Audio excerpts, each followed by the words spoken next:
हमारे शौनकादि ऋषियों ने प्रश्न कर दिया, महाराज ये शिवलिंग की उत्पत्ति कैसे हुई?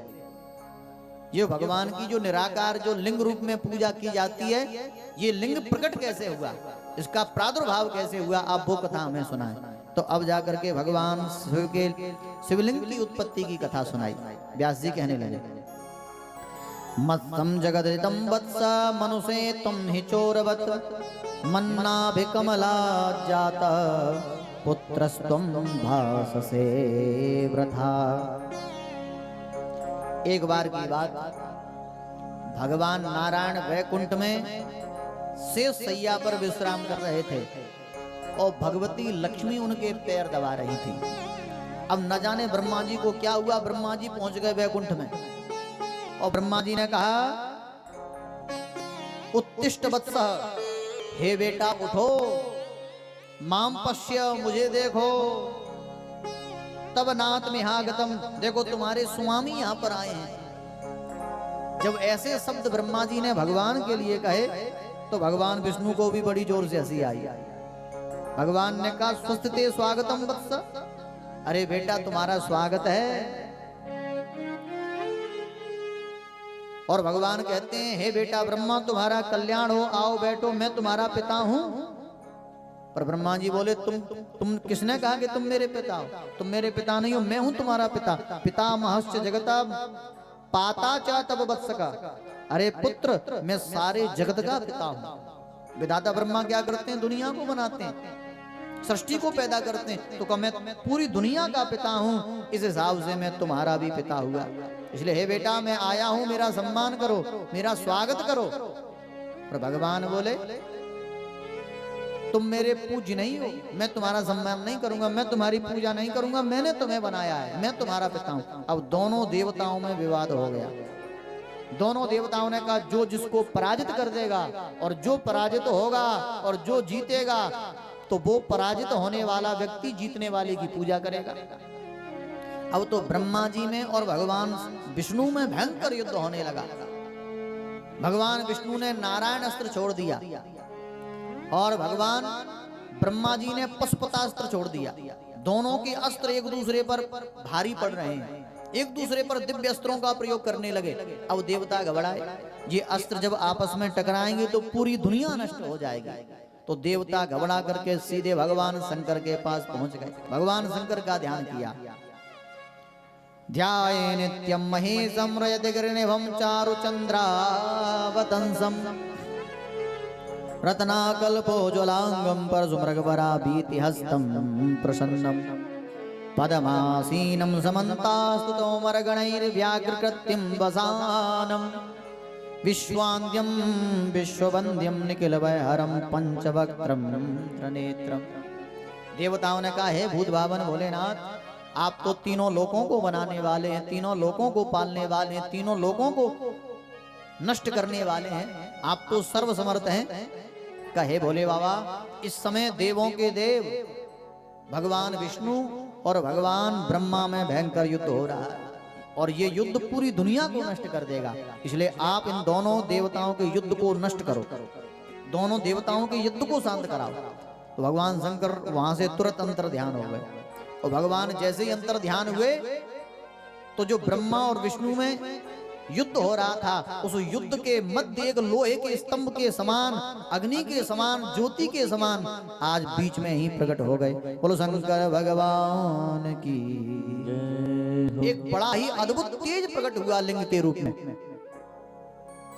अब दोनों के दोनों देवता उस स्तंभ को देख करके मोहित हो गए।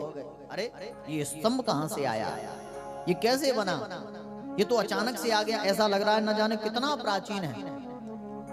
तो ब्रह्मा जी ने और विष्णु जी ने दोनों ने विचार किया, एक काम करते हैं, जो इसकी गहराई और या जो इसकी ऊंचाई को नाप लेगा और जो पहले लौटेगा वही पूजा का अधिकारी बनेगा।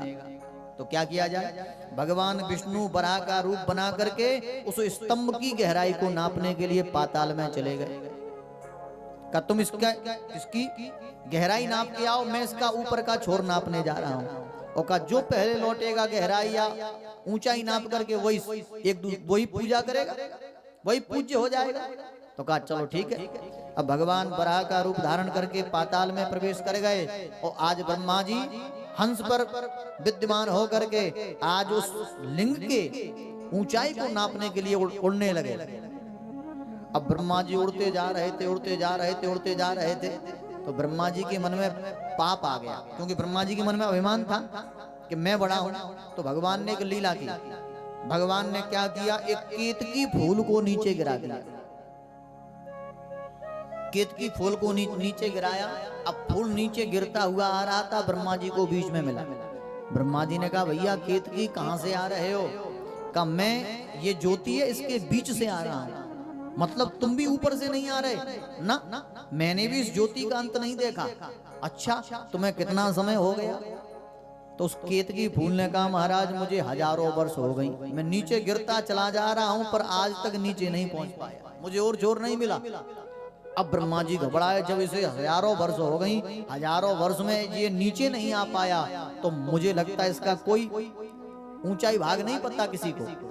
तो ब्रह्मा जी ने कहा अरे केतकी तुम एक काम करो, मेरी सहायता करो। क्या?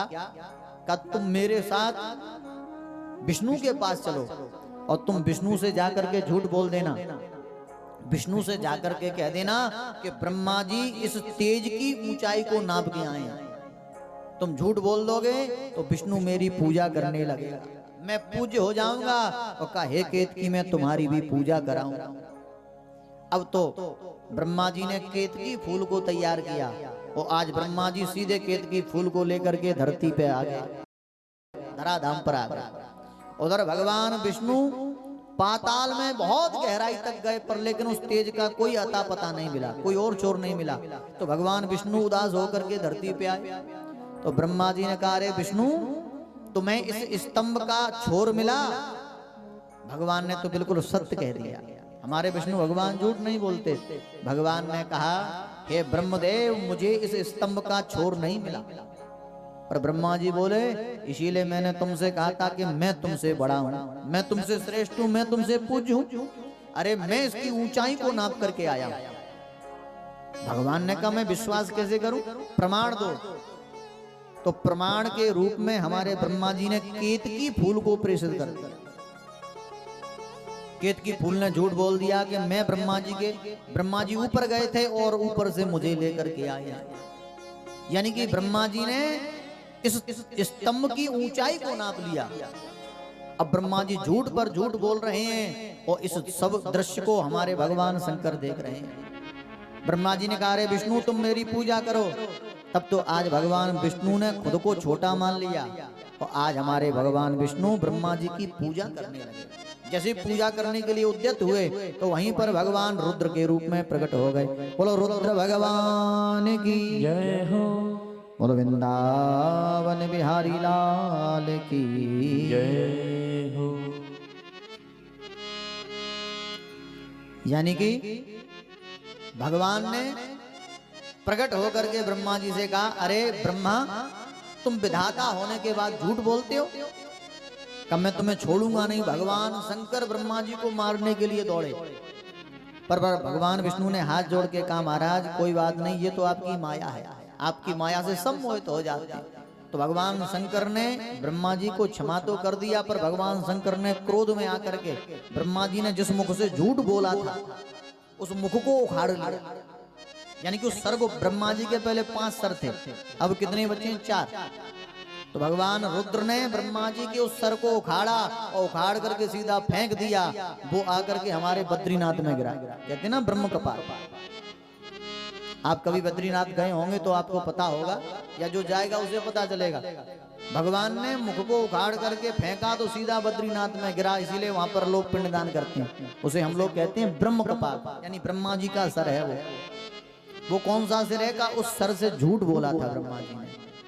और भगवान ने केतकी को भी श्राप दिया, आज के बाद तू किसी भी पूजा में नहीं लिया जाएगा, आज के बाद तेरी किसी भी पूजा में गिनती नहीं होगी।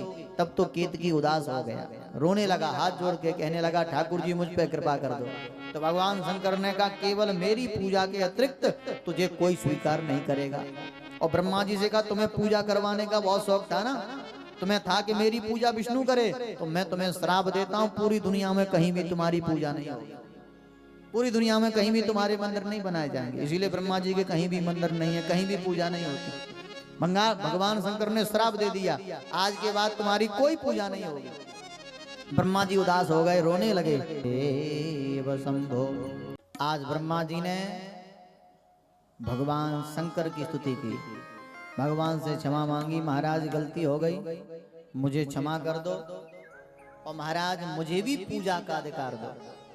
तो भगवान शंकर ने कहा, देखो मैंने तुम्हें श्राप दिया है, इसलिए संसार में तो तुम्हारी कहीं पूजा नहीं होगी, पर मैं तुम्हें वरदान देता हूं, यज्ञ में सबसे प्रथम पूजा तुम्हारी मानी जाएगी।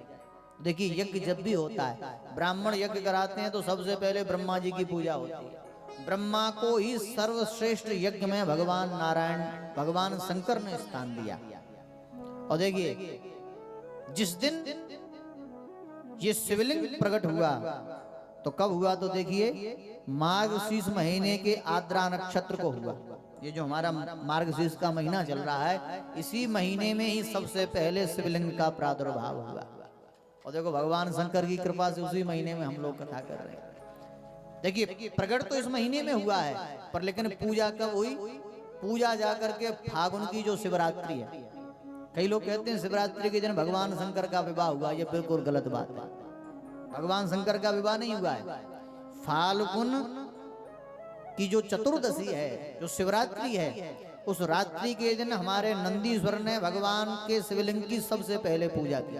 ब्रह्मा जी ने, भगवान विष्णु ने पूजा की, इसीलिए उस तिथि को शिवरात्रि के नाम से माना गया है।